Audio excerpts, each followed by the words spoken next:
Hilton Head Island, paradise, where the sun lingers a little longer and the breeze carries the scent of salt in the air.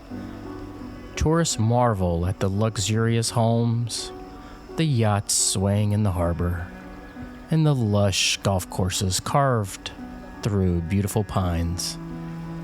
But you mustn't be taken in by the postcard-perfect views. The island has its secrets. This is a story that still lingers, a story of deception, betrayal, and an unsolved mystery that still haunts the island to this day. What happens when wealth, power, and desperation collide?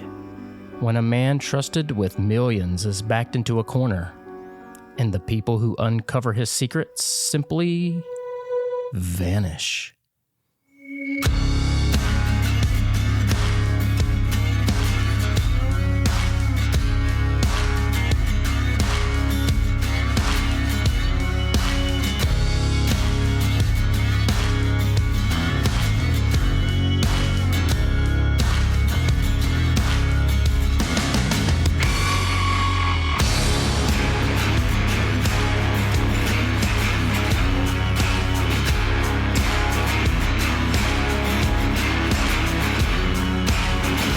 Welcome back to the Southern Blueprint Podcast, where we dive into the unexplained and unsettling mysteries hidden beneath the surface of Southern history. Today, we're heading down to Hilton Head Island, South Carolina, a place known for its picture-perfect beaches, legendary golf courses, and a tight-knit community of old money and new millionaires. It's a place I know well. My family vacations there every year. Although we are not millionaires and we do not come from old money. But it is a beautiful place, no doubt. It's fun. It is relaxing. But something very wrong, something very wicked happened down there.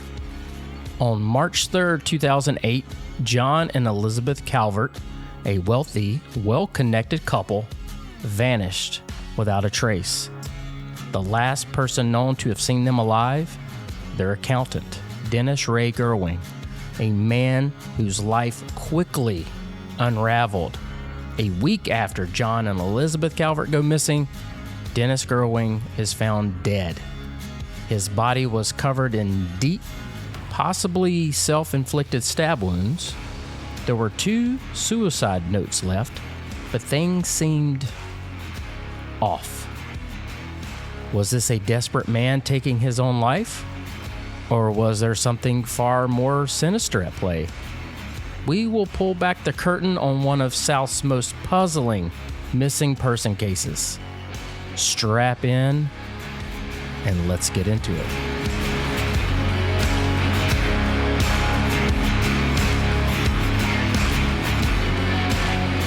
To understand the weight of John and Elizabeth's disappearance, you have to understand who John and Elizabeth Calvert were. Because they weren't just another couple living in Hilton Head enjoying island life. They were power players. The Calverts were business owners and savvy professionals who lived part-time on Hilton Head Island, splitting their time between their home in Atlanta, Georgia, and their home aboard a 55-foot luxury yacht named the Yellow Jacket. John went to school at Georgia Tech, thus the name Yellow Jacket, and this yacht was docked at the Harbortown Yacht Basin. If you've ever been to Hilton Head, you've probably been to Sea Ponds and down where the lighthouse is. It's the one with the white and red stripes. And you've probably seen all the yachts down there, and that's where this yacht was located. John, at 47 years old, was an engineer turned entrepreneur. He had a real mind for business, a guy who saw opportunities and was meticulous and organized and just highly intelligent. He built this financial empire that included, real estate holdings, business investments, and property management companies. His wife, Elizabeth, was just as formidable. She had a real sharp legal mind. She graduated from the University of Georgia School of Law and worked at a Savannah law firm called Hunter McLean. She was no nonsense, analytical, and detail-oriented, the kind of woman who caught mistakes. Others didn't. She handled more of the legal side of the couple's businesses, ensuring everything was airtight. Together, they owned and operated the Club Group, a high-end property management company that controlled some of Hilton Head's most lucrative commercial and residential properties. But the crown jewel, of course, was the Harbor Town Yacht Basin. John and Elizabeth were well respected. Their employees really loved them. They didn't flaunt their power or their wealth. They were very friendly and, at least on the surface, were a wonderful couple with a lot of great things going on. But something was nagging the Calverts. Something wasn't adding up on the financial side. They started noticing financial discrepancies, money that wasn't where it should be or simply missing. At first, it was subtle, minor inconsistencies in the books. But the first big red flag was a unpaid fuel bill for the marina, which was particularly alarming given the marina's routine operations and the expectation of timely payment for such an essential service. This unpaid bill served as a tangible indicator of deeper financial issues. Elizabeth, like I said, was very meticulous. She dug a little deeper, and the numbers just didn't make any sense. After growing suspicions in late 2007, the Calverts decided to assume direct control of their business finances. Now, they were busy running the day-to-day operations, and other people were, handling the finance and money side of it. But starting on January 1st, 2008, they assumed direct control because things were not adding up. What they found was troubling. Their inquiries led to the realization that over $100,000 was unaccounted for, and it ultimately pointed to their accountant, Dennis Gerwing, as the individual responsible for the misappropriation of funds.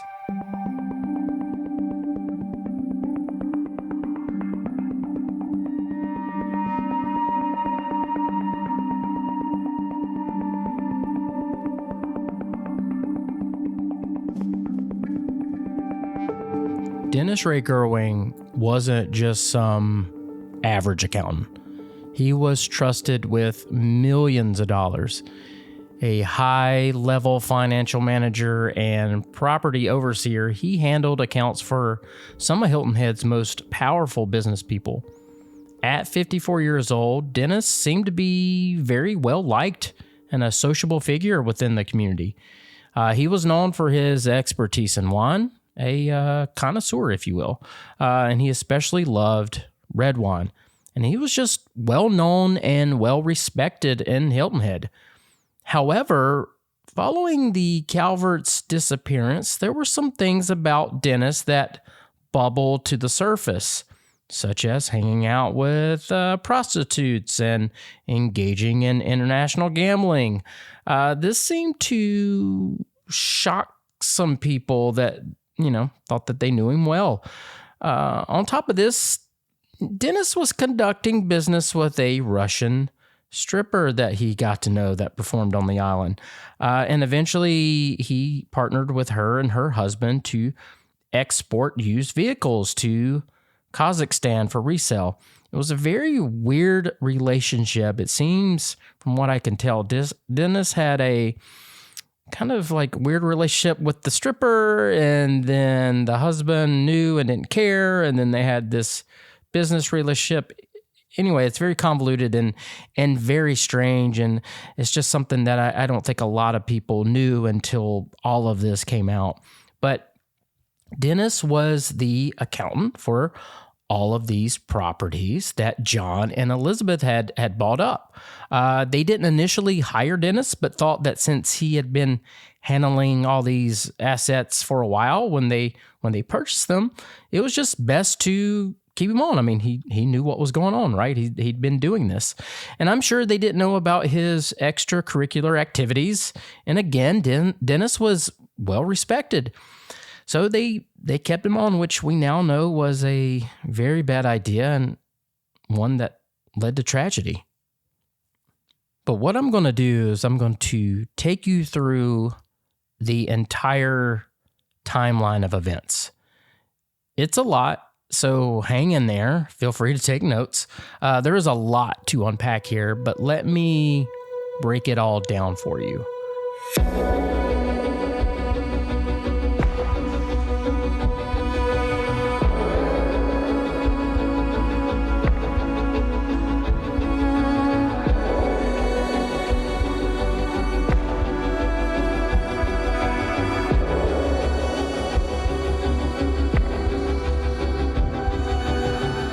So it's the fall of 2007, and as already stated, the Calverts suspected that there were some financial issues going on and that things were being mismanaged. So in January 1st, 2008, they officially took control of all of their finances, and Elizabeth started taking a deeper look at everything going on and started finding some issues. 2 months later, on March 2nd, 2008, on a Sunday, Elizabeth meets with Dennis at his office in the Sea Pond Center. And for reference, if you want to know where this office is, it's on Lighthouse Road. It's the same shopping center as Truffles Cafe, Forsyth Jewelers. There's a bike rental place and some other shops. But anyway, Dennis's office is in this center. And during this meeting, as they're talking, Elizabeth finds even more discrepancies, and it's a little bit worse than what she thought.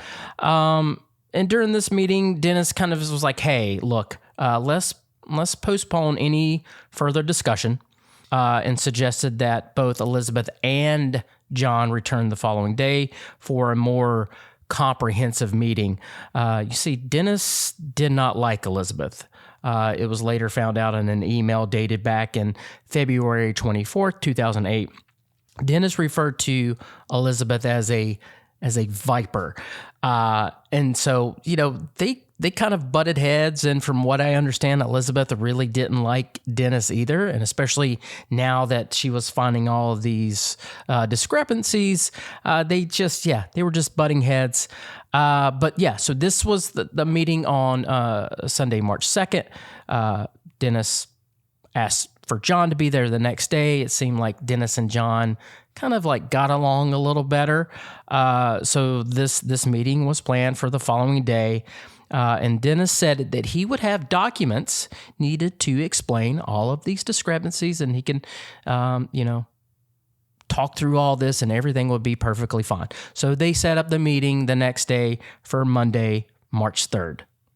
So it's the next day, Monday, March 3rd. And again, bear with me. I'm going to try to take you through the whole entire day as detailed as possible. So at 7:04 a.m., Elizabeth Calvert exits the Cross Island toll booth, leaving Hilton Head Island en route to her law office in Savannah. At 8:28, Dennis passes the Cross Island toll booth towards Hilton Head Island, I guess, going to work. So Elizabeth's heading out of town, and Dennis is heading into Hilton Head to go to work. So there we are. 1:30 p.m., Dennis contacts a contract employee who typically works late hours, and he informs her that the company's computers will be shut down for maintenance starting at 4:30 p.m., leading her to not come into the office that day. The meeting with the Calverts was for that afternoon, mind you, which we later know is around 6 p.m.-ish. At approximately 3 p.m., Dennis asked another employee to follow him to Hilton Head Island Airport, where he leaves his Toyota Avalon, stating that friends will be arriving that night, flying in, and will use his car when they land. However, there is no evidence or records indicating that anyone arrived to pick up the vehicle, as Dennis had stated. This action is very, very strange and has been scrutinized due to its timing of the day that John and Elizabeth disappeared, the absence of corroborating evidence regarding the supposed friend or their arrival has led to speculations about Dennis's true intentions. It's very odd, no matter how you go about this. Supposedly he leaves the car for someone that's going to be flying in. No one ever flies in. No one ever picks up the vehicle. So it's very strange. So this is around 3 p.m. Now it's 4:15. They're on their way back from the airport, Dennis and this employee. And they stop at the Graco hardware store where Dennis purchases 3 9x12 drop cloths with cash, explaining that he needs them for painting. Back at the office, the employee offers to help carry them inside, but Gerwing declines. And it's strange. Dennis is not a painter. So if getting people's testimonies and as this all comes out, like Dennis wouldn't have painted anything. So it's very strange that he bought these drop cloths and had this painting project, which no one knew anything about any type of painting project at all. So this is 4:15 that he purchases these drop cloths. Very strange. So now we're at 4:30. Elizabeth leaves work in Savannah, and she's en route to Dennis's office in Hilton Head. Between 4:45 and 5:15 p.m., Elizabeth calls a friend and former co-worker, telling her she's meeting Dennis about the books. Elizabeth doesn't seem overly concerned. This is what the friend later said. She didn't seem overly concerned about the meeting and tells her friend the meeting would be in a public setting. So nothing to worry about, going to be a hard conversation. Got to figure out what's going on, but there's no real true worry here. So that's between 4:45 and 5:15 p.m. At 5:23 p.m., Dennis calls Elizabeth, and the duration of this call is like 1 minute long, which I assume is like, hey, are you on the way? At 5:24, Elizabeth then calls John. And I guess maybe they missed a call or maybe they talked. I'm not really sure. But 3 minutes later, John calls Elizabeth back. So it seems it's kind of sort of like, Dennis is making sure that they're coming, and maybe Dennis maybe Elizabeth and John are calling each other just to kind of coordinate and give each other updates on where they are and when they're going to get to Dennis's office. At 5:30, Dennis's assistant sees John Calvert driving into the Sea Pond Center as she is leaving the center. So that's at 5:30.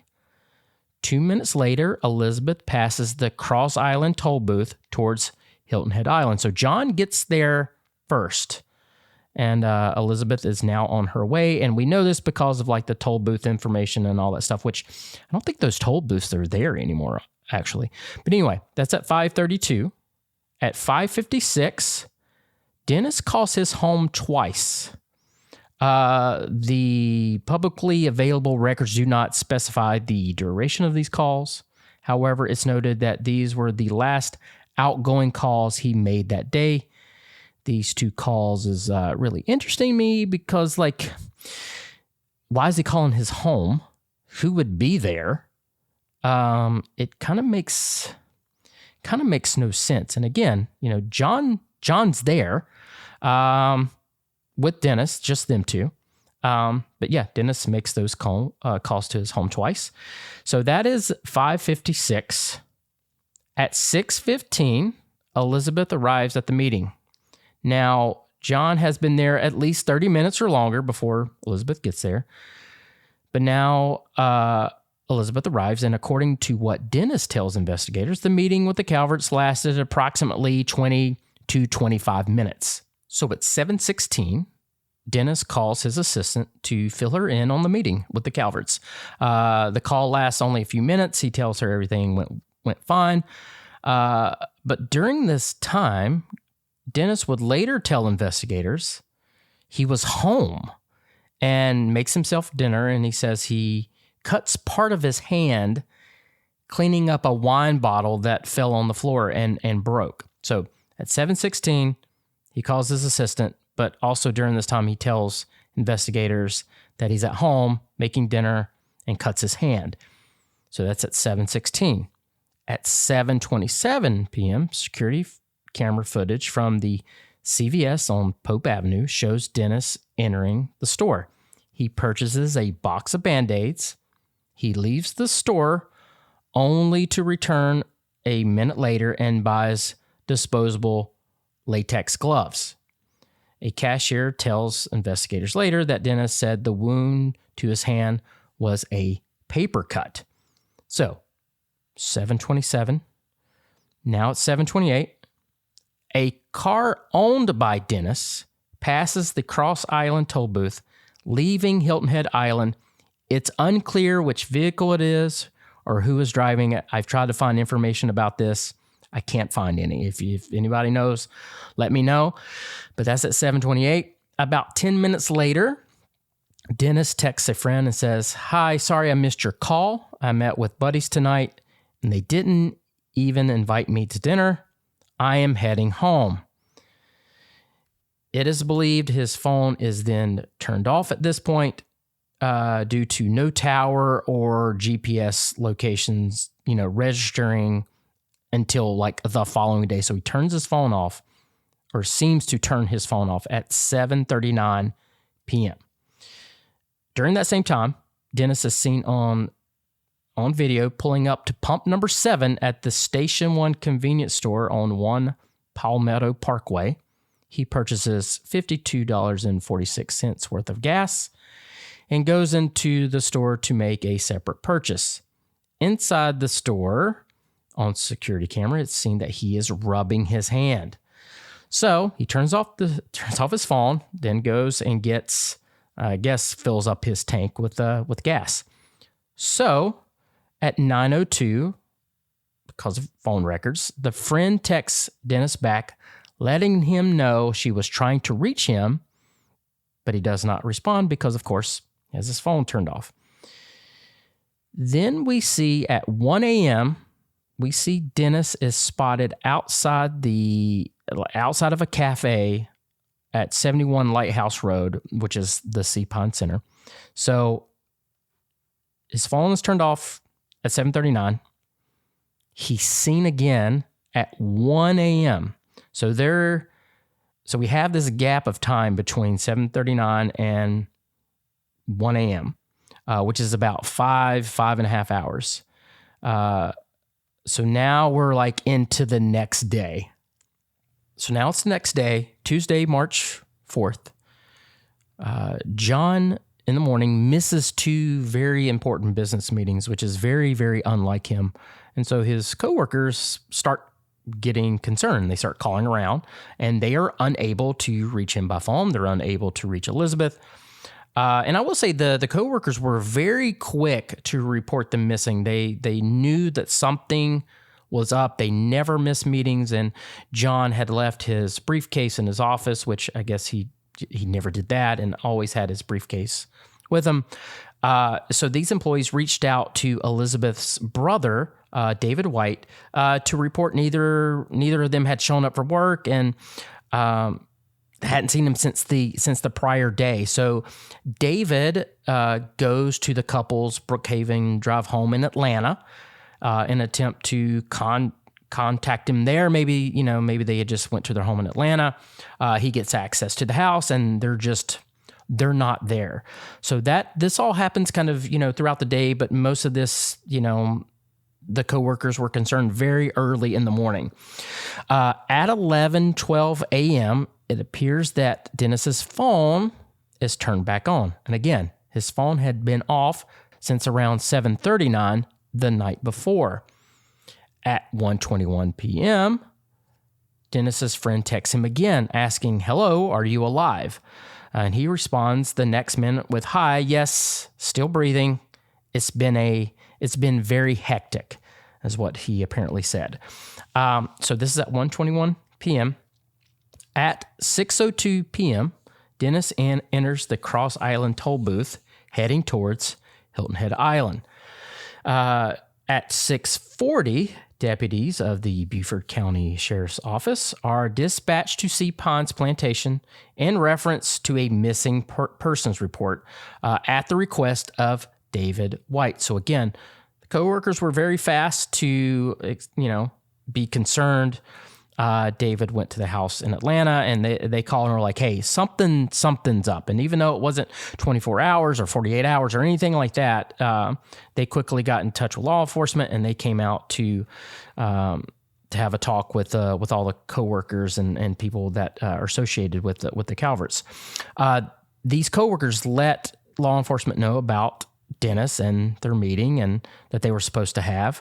So investigators then contact Dennis, who confirms that he met with the Calverts the previous evening around 5:30 at his office at Seapine Center. Dennis described the meeting as amicable, stating that after about 15 minutes, the couple left his office to go to dinner. He mentions that he departed about 10 minutes after their meeting, and he said that Elizabeth's Mini Cooper was still in the parking lot, but John's Mercedes was not, kind of saying, hey, they left her car and the couple used John's Mercedes to leave and, I guess, go to dinner. They did notice the cut on his hand, and he tells them the same story, that he cut his hand on a wine bottle. So now we're into Wednesday, March 5th. Dennis is interviewed again at both his office and his residence. And they're starting to get very skeptical of Dennis's timeline and explanations. They already have the CVS surveillance footage from March 3rd, showing Dennis buying Band-Aids, which is a normal thing if you cut your hand. But he buys the Band-Aids and then with a card, and then he comes back in and he buys latex gloves with cash. And that's kind of odd. Like, a Band-Aid's one thing, latex gloves, kind of another thing, but maybe you can explain that away if you're going to be, I don't know. It's kind of odd, unless you were like a chef or something and like you need gloves to kind of cover a cut. I'm not entirely sure why you would need latex gloves. So like I said, law enforcement is starting to kind of get a bad sense here. And like I said, with this instance and other things stacking up, it's not looking too great for Dennis. But now we're into Thursday, March 6th, and Dennis has dinner with a friend at their house.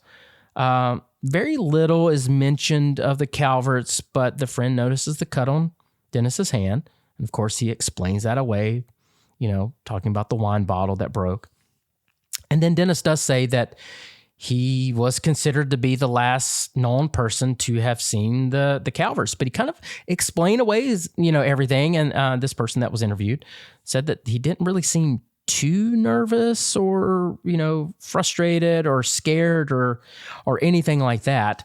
On this day too, investigators start doing some forensic analysis of the office.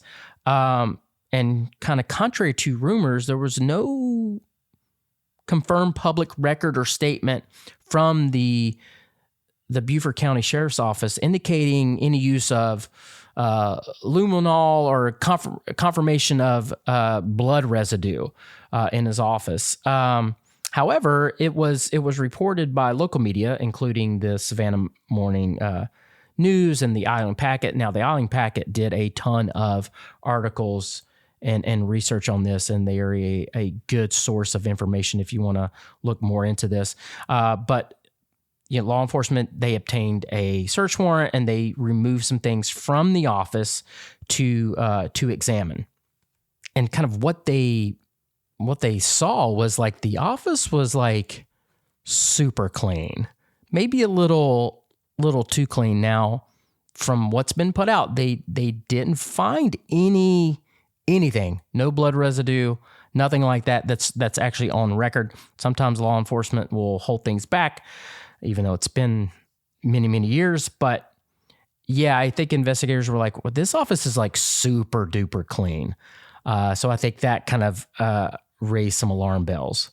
So now we're into Friday, March 7th, and at 2:21 a.m., John Calvert's missing vehicle is found.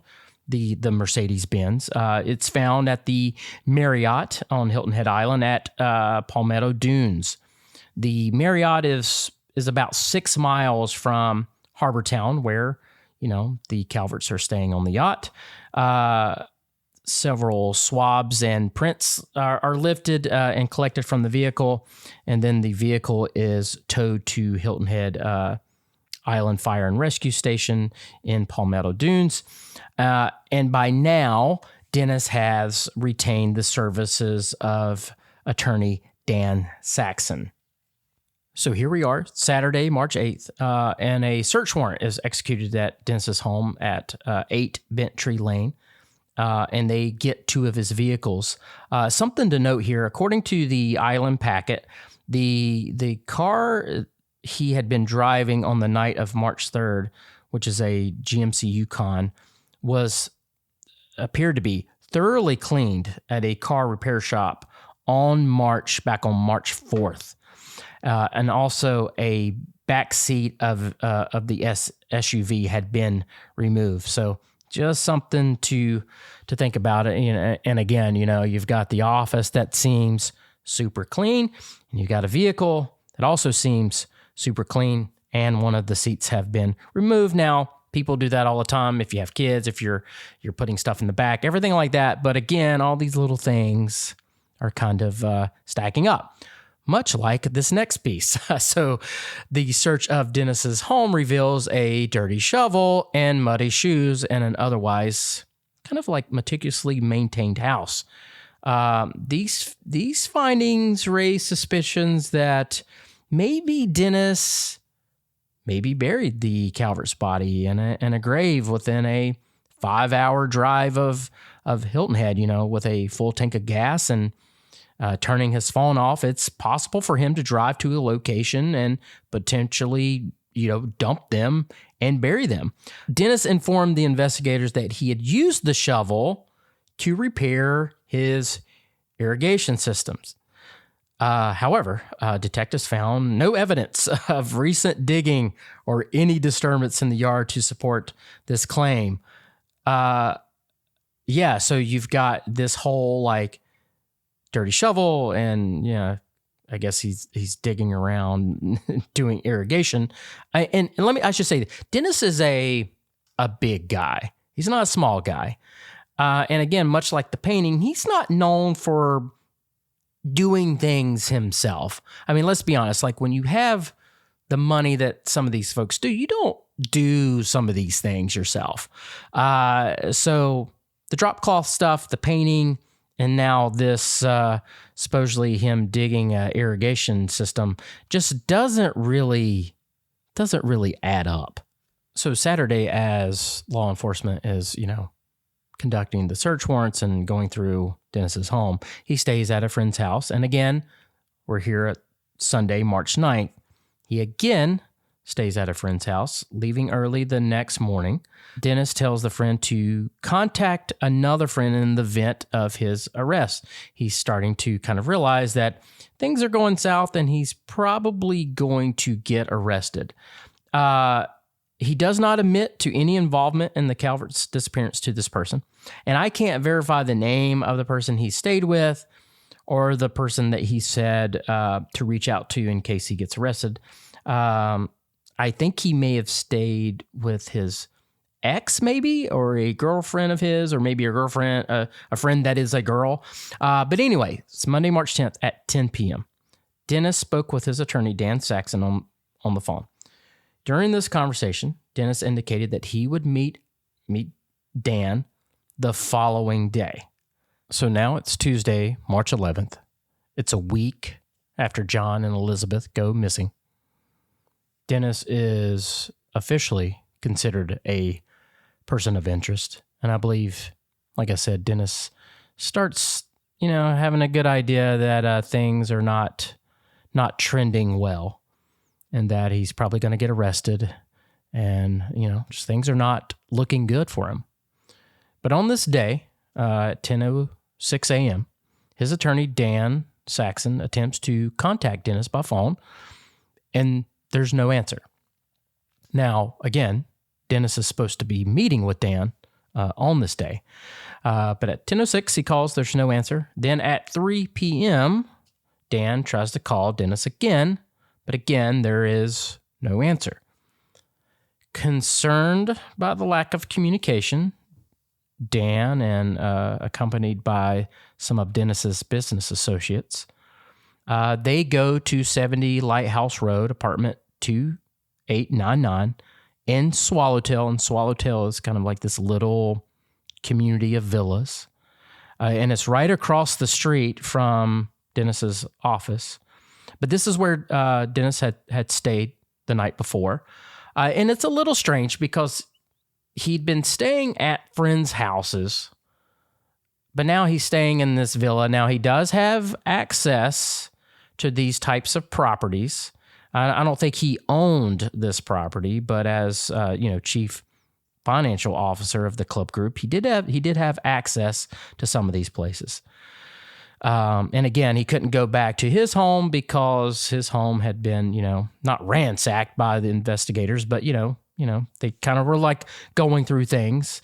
So he is staying at this villa. They go to this villa, and it's locked. And they're able to, I guess, forcibly enter the villa and everything else, or at least get access to the villa and get in. And they don't see anything, but they do go upstairs to the bathroom. The door is shut. It is locked, and they forcibly open it up. And that's where they see Dennis dead in the bathtub. And at this point, everybody kind of backs out and gets out of the apartment. At 3:58, deputies are dispatched to this villa in reference to a possible suicide. So let me try to give you all the details that I can here. So we know the door was locked from the inside because they had to forcibly get through the door. So it was locked from the inside. And when investigators get in there and they see Dennis, a comforter and pillows are found like underneath him in the tub, which is kind of strange. But anyway, comforter and pillows are underneath him. A steak knife is found by his right hip inside the tub. Investigators at the scene note it's kind of difficult to determine the injuries to Dennis due to just the amount of blood. A letter is found written on a bed sheet, and a second note is written in an envelope in the bathroom in which Dennis admits to basically stealing all this money. Now nothing was said about admitting to killing the Calverts or having anything to do with that, but basically just, yes, I stole all this money. Now he ends this note with P.S. And I always thought this was weird, like adding P.S. at the end of a suicide note. But anyway, it says, P.S. I have acted completely alone in all actions committed.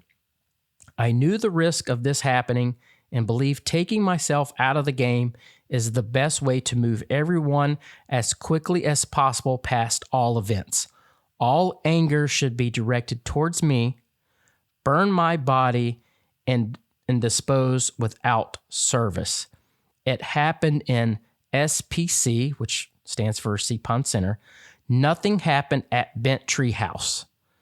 And Bent Tree is like his normal residence. And again, kind of strange, that he's at this villa.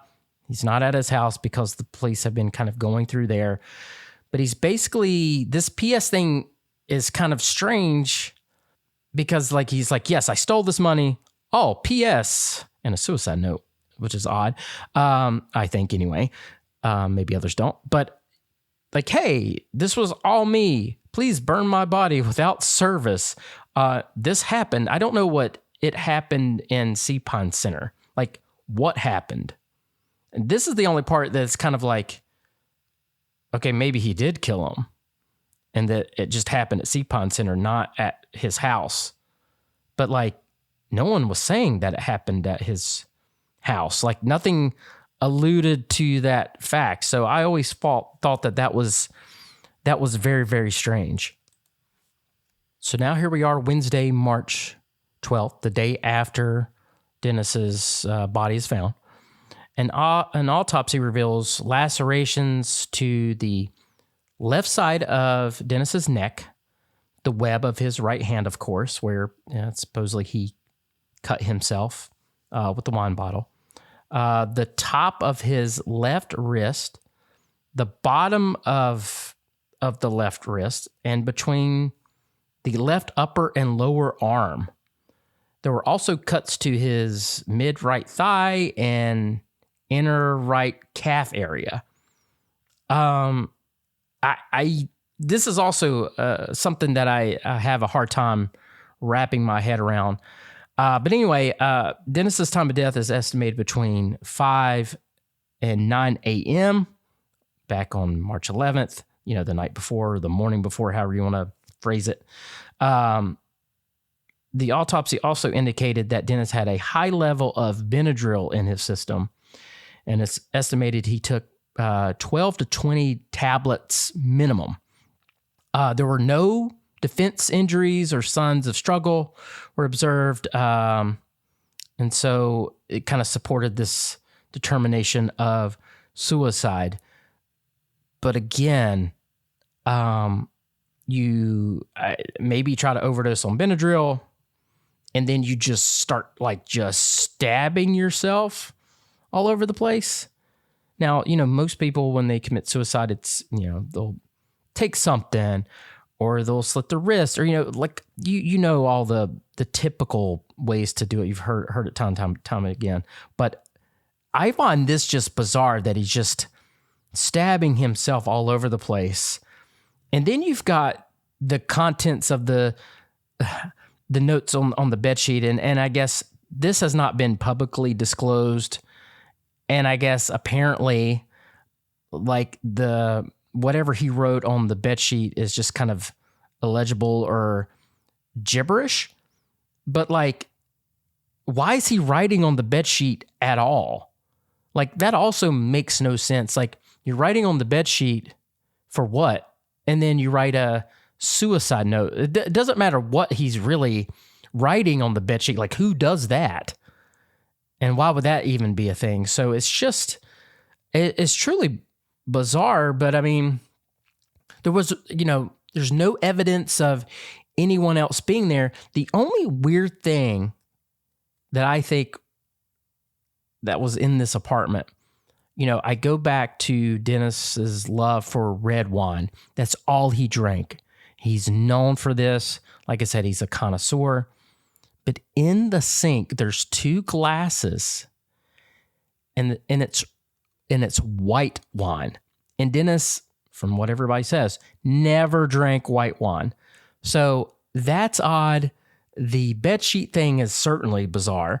And then it's just all of these stab wounds. Now, again, the door was locked from the inside, which you can lock the door on the inside and then close it and then it's locked. I mean, I don't know the mechanism of the door, but anything like that.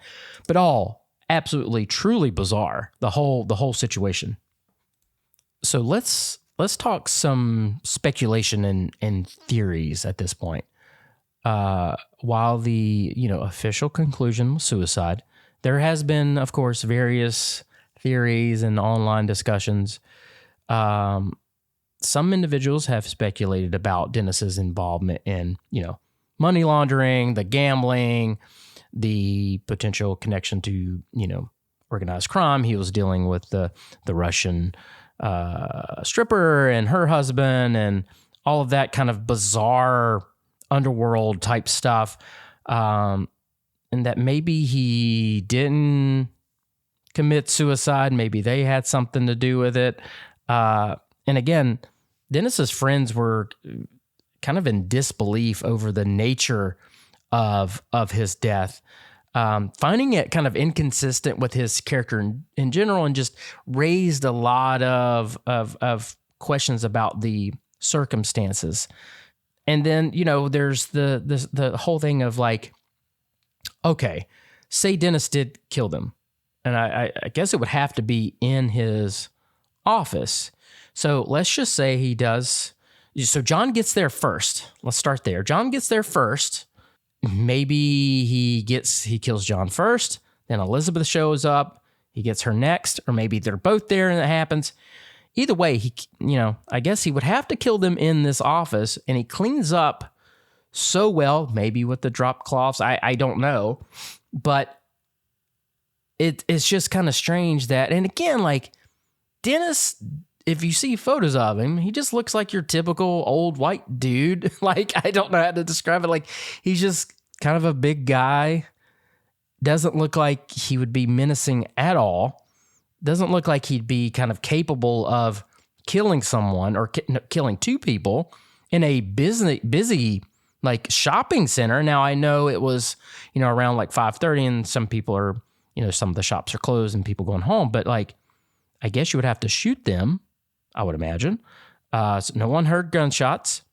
You kill them, and then you're able to clean the office with absolutely no trace, and then dispose of the body so well that they're just never found. Now, he certainly had time to do it. Like I said, his phone was off for a good 5.5 hours. And, he's got a full tank of gas. The shovel was found with the muddy shoes. In 5 hours, you could travel quite a bit. I mean, there's a lot of places in Hilton Head. If you know Hilton Head well, like there's a lot of places where you could probably dump two bodies. But certainly with that much time, you can absolutely, you could drive to Savannah and all types of different places to get rid of a body. And there's been some theories that, maybe Dennis had some help, which could be plausible because, again, I just don't see how he was able to do this himself and not leave any trace. And again, law enforcement will hold back information that's not out to the public, but from what I understand, just absolutely no evidence at all has been found. There's just some weird things too. John's car being found at the hotel, Dennis taking his other vehicle to the airport. There's been some wild theories too, so Elizabeth and John both had their pilot's license. So I've seen, theories about maybe they were involved in some bigger things and they fled, which I kind of find preposterous. But there you go. That's the internet for you. So it's just, there's so many bizarre things. And again, John and Elizabeth have never been found. After the fact, Mark King, which is the president of the club group, he ordered a independent accounting investigation following all these like financial irregularities, and he knew John and Elizabeth really, really well, of course. And the investigation revealed that Dennis misappropriated approximately $2.1 million from 8 clients over 4 years. So I think there was a lot going on with Dennis that people didn't know about. I think he may have had maybe like a gambling problem. I think he got in bed with some pretty sketchy people. And I think things just really got away from him. And he was dealing with, tons and tons of money. And that's very tempting for someone who kind of does these things on the side very sneakily, especially if you have a gambling problem, which again, that kind of came to light after the fact. So the motive was certainly there. And, after Mark King did his investigation, again, like uncovering not just a little bit of money and not what just Elizabeth had found, like the $100,000, it's in the range of $2.1 million.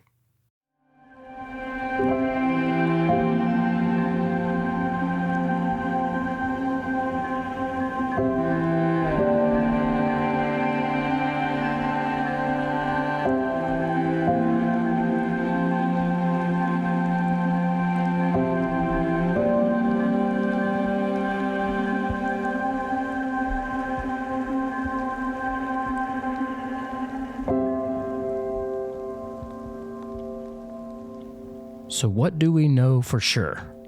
We know that John and Elizabeth Calvert walked into a meeting on March 3rd, 2008, and vanished without a trace.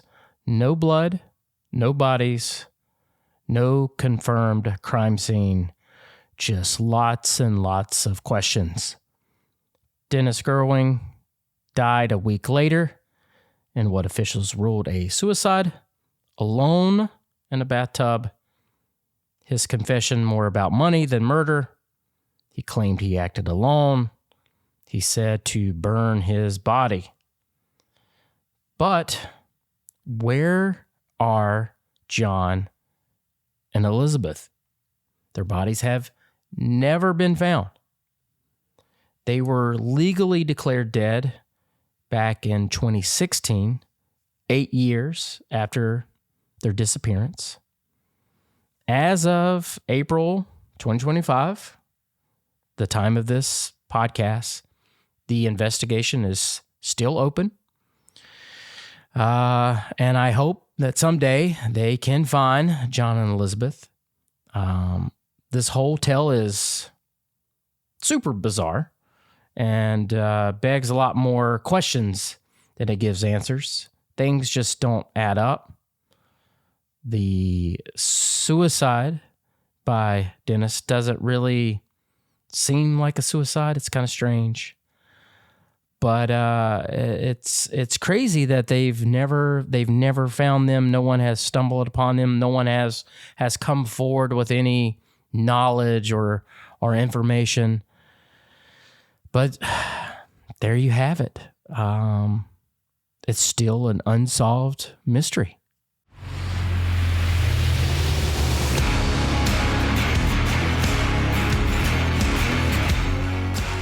Well, that's it for this episode. If you enjoyed the show, please leave a rating and a review. That certainly helps me get this show out in front of more folks. Big thank you to my producer, Corey Insco, for doing the show and patching all this together to make it sound better than probably what it actually is. But thank you guys, everybody, for listening and supporting. Lots of big things coming your way. And also mark this on your calendar, June 13th. I have something coming. It's not a podcast. It's not an episode. It's something I'm going to be doing for the broader Southern Blueprint community. So keep your eye out for that.